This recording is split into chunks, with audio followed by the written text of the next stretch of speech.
Today, I'm going to talk about listening. Listening is one of the most important skills, and many people just don't know how to do it. We end up getting distracted or become loud and reactive, especially during difficult conversations. Listening is actually something that we have to practice to get good at. It's not natural. So today, we're going to talk about how to become an active listener. When you're an active listener, what you're doing simply is quieting yourself so that you can give your full focus and attention to the other person and to what they're sharing. This type of listening allows us to create deeper and more authentic connections in our relationships. When you're truly listening to someone, it's like you're saying to them, I respect you. I respect your perspectives, and I respect what you feel. So here are 5 steps for how to listen. Step 1, don't hook into every thought. When someone's talking, you're going to have a lot of thoughts running through your mind and probably a lot of impulse to speak those thoughts. Don't do it. Practice pausing, just breathing so you can stay as present as possible to the words the person is saying. Most of us end up getting distracted by our own thoughts and not listen at all to what they're saying. So have patience. This practice takes a long time. The second step is practice asking questions, not making statements. Sometimes we think we're demonstrating that we're actively listening or we're trying to connect with other people when we paraphrase back what we think they said. And when we do this, we usually end up misinterpreting it, and then they end up feeling even more invalidated. So we can either repeat back directly what it is that they said, not adding our own words into it, or a better bet to create more connection is asking them questions, especially if they share something that we're not certain about, we're unsure, we didn't know what they meant. It can be as simple as us saying, what did you mean when you said X? This will allow the other person to express themselves exactly as they thought, as they're feeling, so that they can feel heard. They won't feel invalidated by what we paraphrased back to them. The third step is practice not trying to fix everything. A lot of times when we feel uncomfortable or anxious, we jump in immediately, we try to fix the problem. We do so from a very well-meaning perspective. We want to relieve the discomfort, especially if it's someone that we love that's suffering in any way.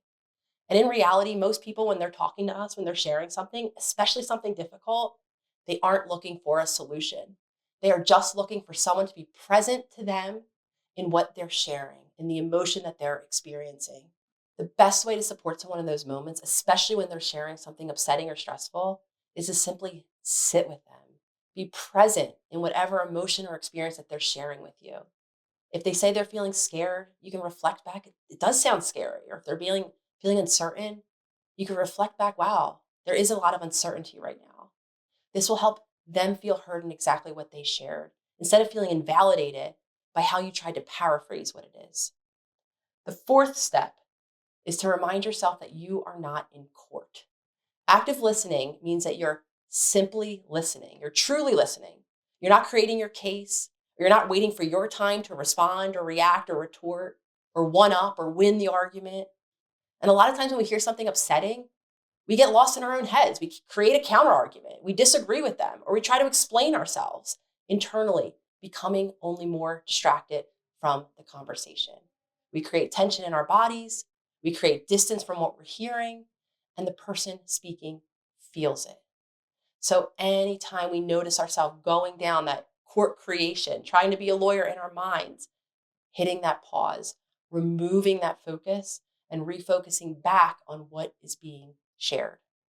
The fifth step, if you get too dysregulated, say something. A lot of times we can't listen because our nervous system is overstimulated.